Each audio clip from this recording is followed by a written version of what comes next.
This is the rawest and the realest WMMA podcast on the planet. This is Savage WMMAFan podcast number 4. Let's go. The return of Maycee Barber. So this is going to be interesting, folks, because Maycee Barber's been out for like a year after taking a massive ass whooping by Grandma Mata Ferry. I mean, she pretty much got dominated in this fight, whether it was standing or on the ground, and she sustained a major leg injury. So the thing about Maycee Barber is that she's a talented fighter, talks a lot of shit, and that's kind of good for the division. But she has a lot of issues as a fighter. For one thing, she's too slow. I don't know what she's doing wrong, but shout out to WMMA Addict. He showed a comparison of her at 125, what she looked like, versus 115, and he made somewhat of a strong argument that maybe she's just not that fast at 125. It could be diet and exercise. That could be an issue, y'all. I don't really know.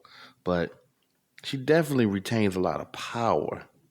But she just may not be fit enough to stay at 125. But this is where she's at. And her first fight back is going to be against my homegirl, Alexa Grasso. Now, I think Alexa Grasso can win this fight short of getting clipped by Maycee because Maycee power, She can clip just about anybody at 125. I mean, she was getting her ass beat by JJ Aldrich, and she just caught her one time and put her ass on Queer Street. So, at the end of the day, yes, Maycee definitely has a bunch of chances in this fight, but the thing is, will she be able to really get close enough? Because Grasso has very good defense. I believe her ground game is stronger.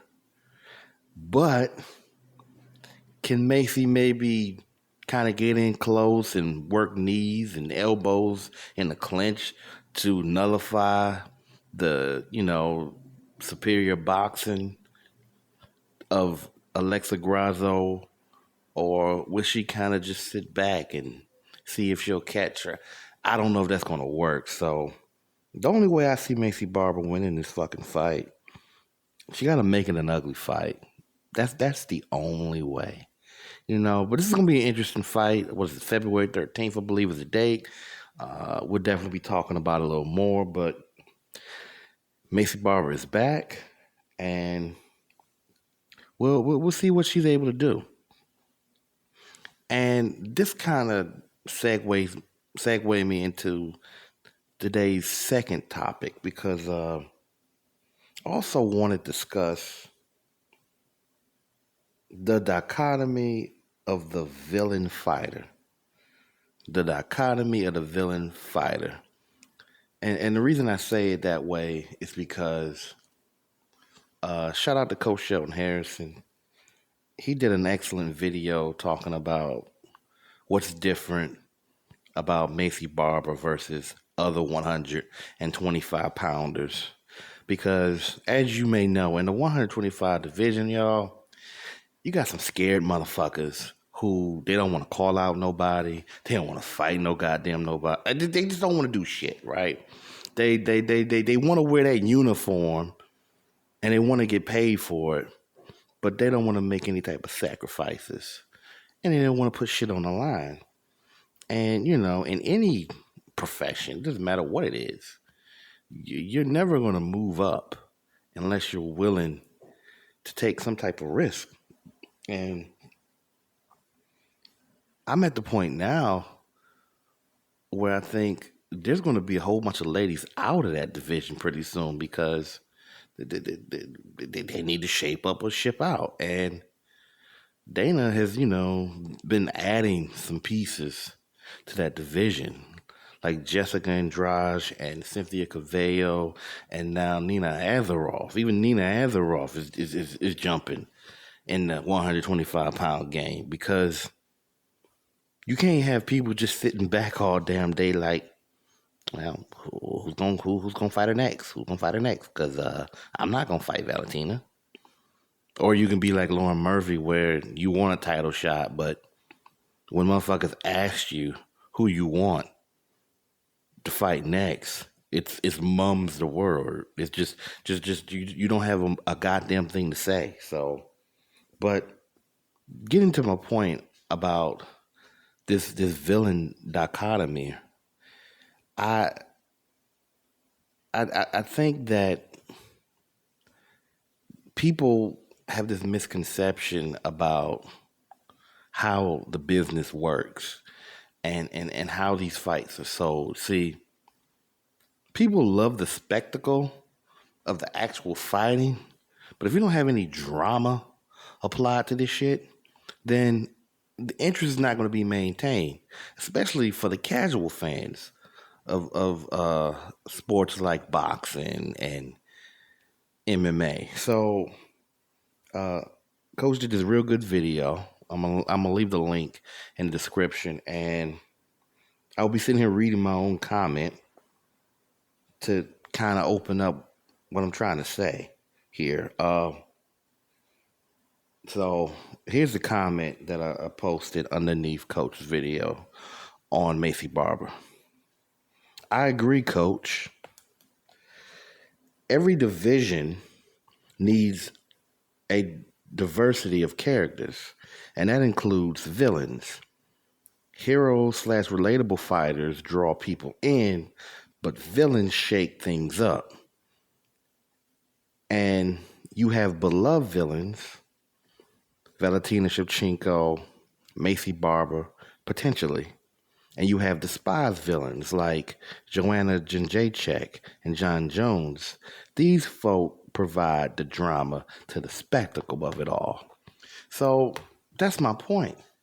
Is if you don't have somebody who's willing to go into press conferences and say some wild shit like, that's my damn belt, she gonna give it up to me as soon as we get locked in that fucking cage, well, you don't have a show.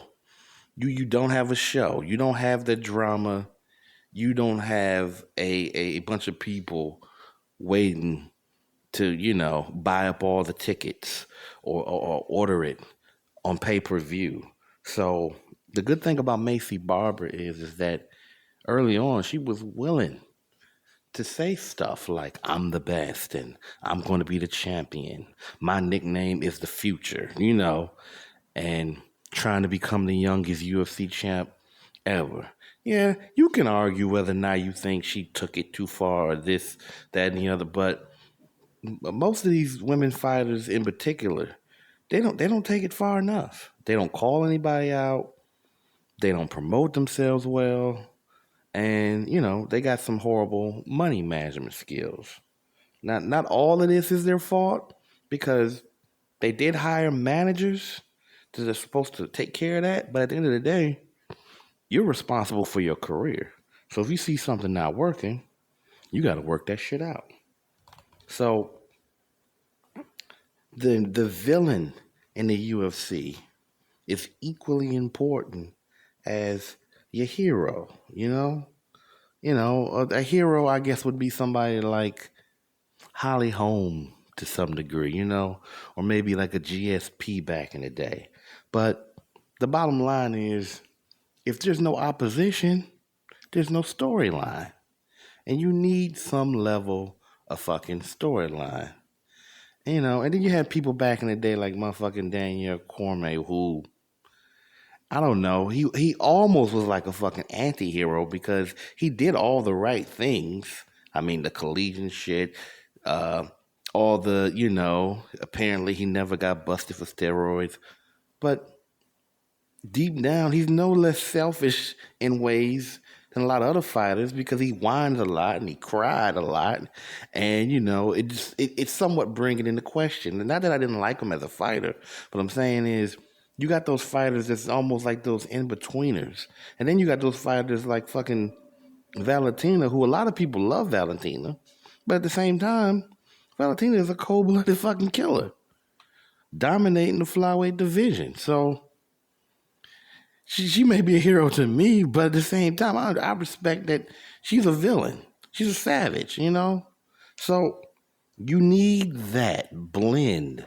You need that strange blend of fighters that draw people in from all sorts of life and ways of life and shit. So I'm really excited that Maycee Barber's back because she helps push that whole energy and that whole story of good versus evil and this person versus the world or whatever, you know? So shout out to Maycee Barber for helping continue that effort.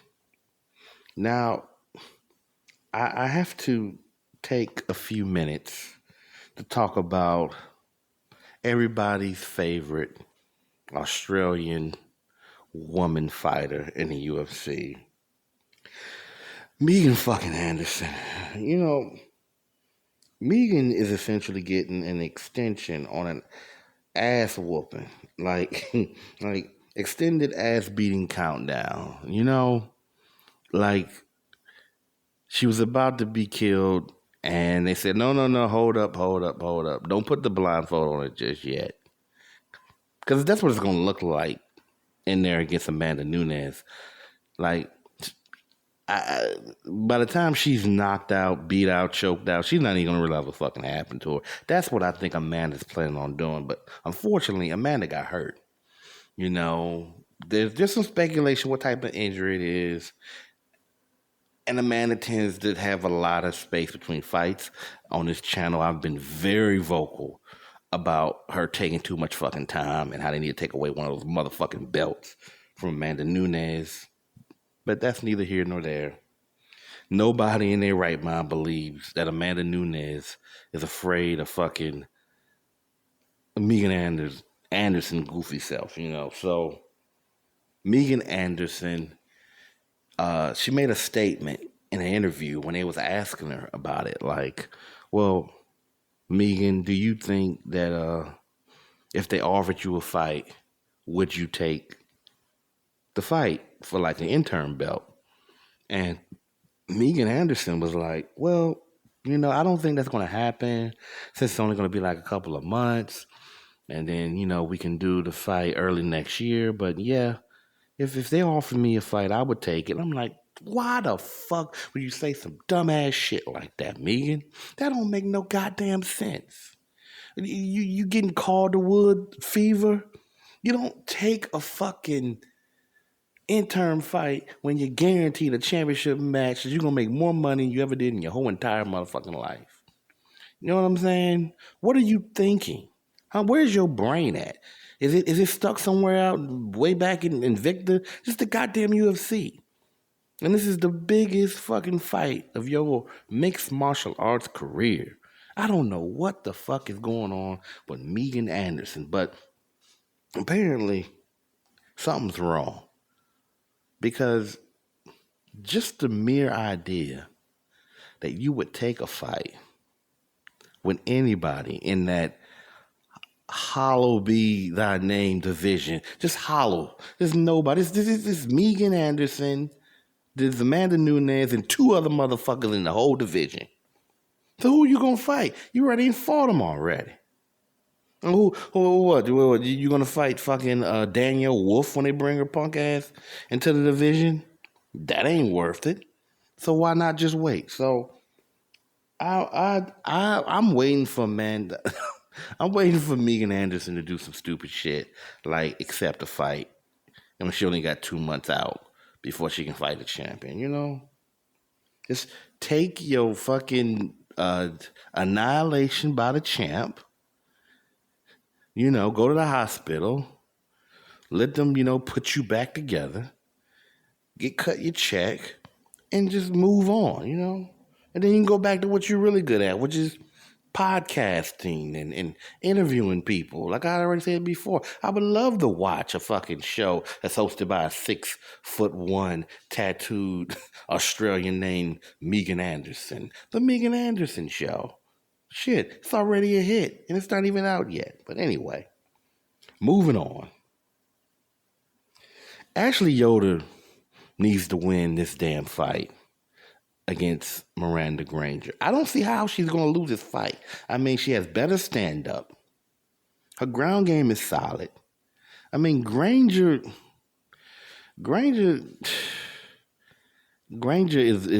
is ripe for submission.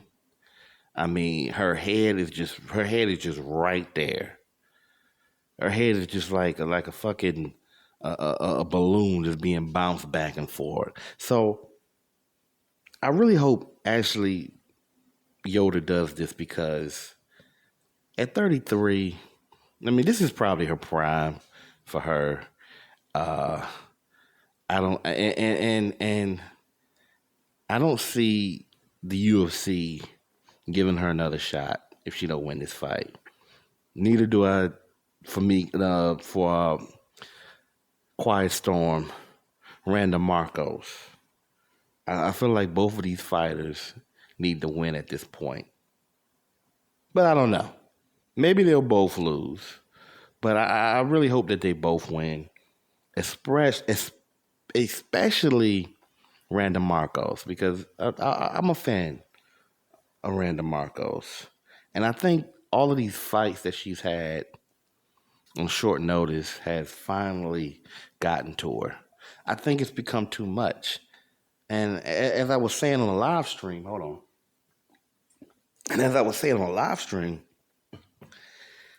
if you're going into these short notice fights and you fighting top competition, which if you just look at her record and who she's faced over the last 3-4 years, it's been top competition in the strawweight division, then you realize if it's physically having that toll on you, then what's happening mentally to Randa, you know?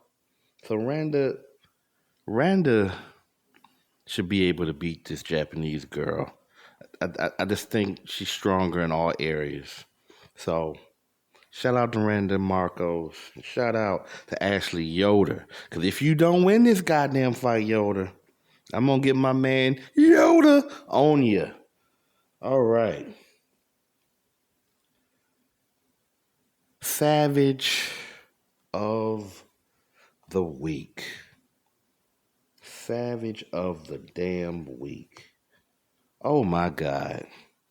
Where's this information at? What is this girl's name? I'm just so fucking embarrassed. I don't even have the information right here. Okay, so Dana White, Contender Series. I'll leave the link below. I can't think of the girl's name. But there were two girls that fought. And it only went one round. And this one girl's name was Frost, though. And I can't pronounce the other girl's name.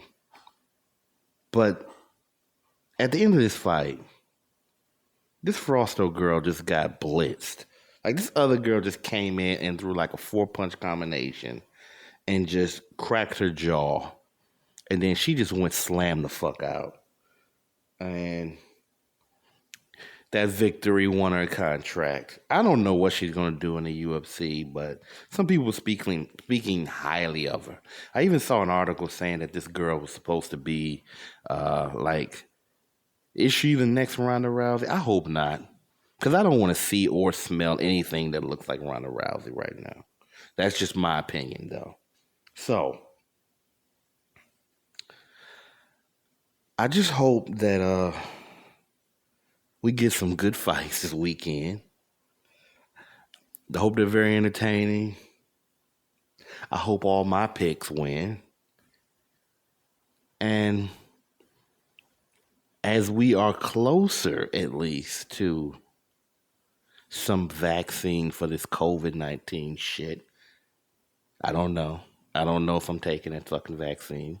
I don't know if I'm going to need to take the vaccine. And I probably shouldn't be talking publicly about this shit, because then I'll get accused of being an anti-vax motherfucker, which I'm not. But I'm not for just taking shit to be taking shit just in case shit. I'm not that type of person.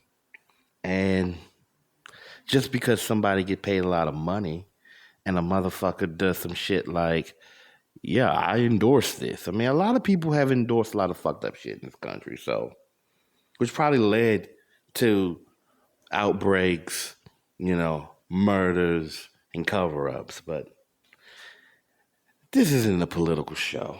I'm not the most political person. I do know one thing, though. This is the rawest and the realest WMMA fan shit. This is Savage WMMA Fan podcast, and I'm out.